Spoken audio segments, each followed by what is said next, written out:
వసతి గృహాల్లో విద్యార్థులకు పరిశుభ్రమైన, ఆరోగ్యకరమైన వాతావరణం కల్పించేలా ప్రతిరోజు శుభ్రతా చర్యలు చేపట్టాలని జిల్లా కలెక్టర్ ప్రతిమా సింగ్ హాస్టల్ నిర్వాహకులకు ఆదేశించారు. చినశంకరంపేట మండలంలో క్షేత్రస్థాయి పర్యటనలో భాగంగా కలెక్టర్ షెడ్యూల్ కులాల బాలుర వసతి గృహాన్ని కలెక్టర్ ప్రతిమా సింగ్ ఆకస్మికంగా తనిఖీ చేశారు.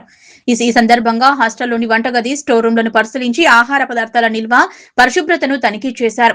అనంతరం హాస్టల్ ఆవరణ, డ్రైనేజీ వ్యవస్థ, మరుగుదొడ్లు, ఇతర వసతులను పరిశీలించారు. హాస్టల్ విద్యార్థుల సంఖ్య, సిబ్బంది వివరాలు వార్డెన్ అడిగి తెలుసుకున్నారు. ఈ సందర్భంగా ఆమె మాట్లాడుతూ విద్యార్థులకు పరిశుభ్రమైన, ఆరోగ్యకరమైన వాతావరణం కల్పించేలా హాస్టల్లో ప్రతిరోజు శుభ్రతా చర్యలు చేపట్టాలని, మరుగుదొడ్లు, హాస్టల్ గదులు పరిశుభ్రతకు ప్రాధాన్యత ఇవ్వాలన్నారు. మొక్కలు క్రమపద్ధతిలో పెంచాలని తెలిపారు. ప్రభుత్వంచే మంజూరైన ఇంటిగ్రేటెడ్ నిధులను వాడుకుని సౌకర్యాలు సమర్థవంతంగా ఏర్పాటు చేయాలన్నారు. వసతి గృహంలో వెలుతురు సరిగా లేకపోవడంతో సరిపడా వెలుతురు ఉండేలా ట్యూబ్ లైట్లు మరిన్ని అదనంగా ఏర్పాటు చేయాలని ఆదేశించారు. బయట వ్యక్తులను హాస్టల్లోకి అనుమతించరాదన్నారు. ఈ కార్యక్రమంలో hostel warden Tulasiram, MPDO Damodar, sarpanch Chandrasekhar తదితరులు పాల్గొన్నారు.